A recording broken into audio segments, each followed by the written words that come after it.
नमस्ते प्रणाम। हमारे चैनल में सभी भाई बहन का एक छोटा सा प्यारा सा देशभक्ति गीत लेकर आई हूँ, तो प्लीज़ आप लोग ज़रूर सुनिएगा, प्यार आशीर्वाद ज़रूर देना। छोटा सा प्यारा सा देशभक्ति गीत है और कमेंट में ज़रूर बताना, दर्द भरा है देशभक्ति गीत है। झंडा तिरंगा निशान बटे, देशवा के शान बटे हो भैया लहरेला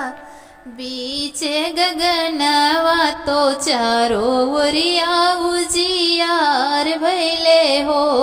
भैया लहरेला बीच गगनवा, तो चारों ओरिया उजियार भैले हो। झंडा तिरंगा निशान बटे, देशवा के शान बटे हो भैया लहरेला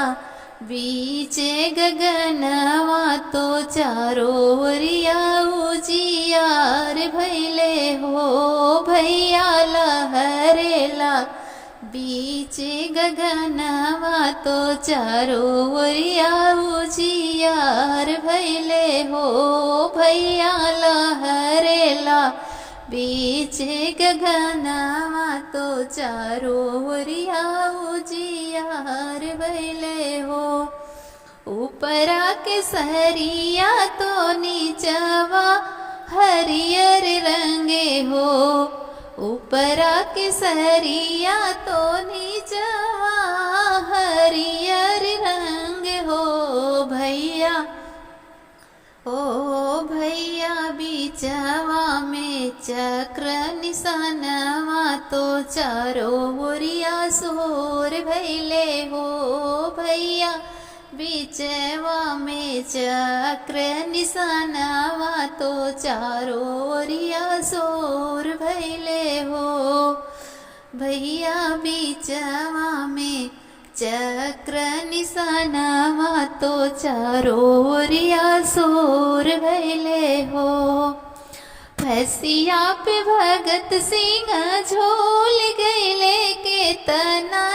वीर शहीद भैले हो भैया फसिया पे भगत सिंह झोल गैले के तनन वीर शहीद भैले हो भैया फसिया पे भगत सिंह झोल गैले के तनन वीर शहीद भैले हो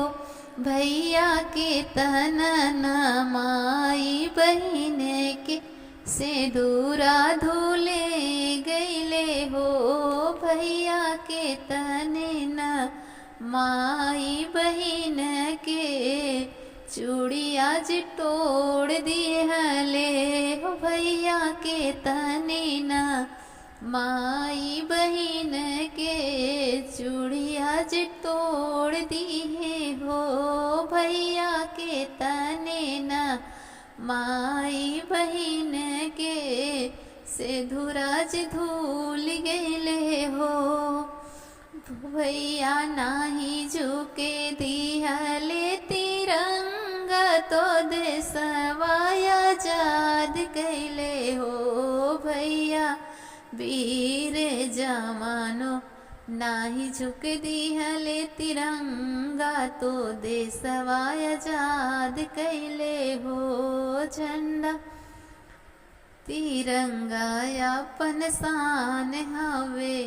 देश के निशान हवे हो भैया झंडा तिरंगा अपन शान हवे, देश के निशान हवे हो।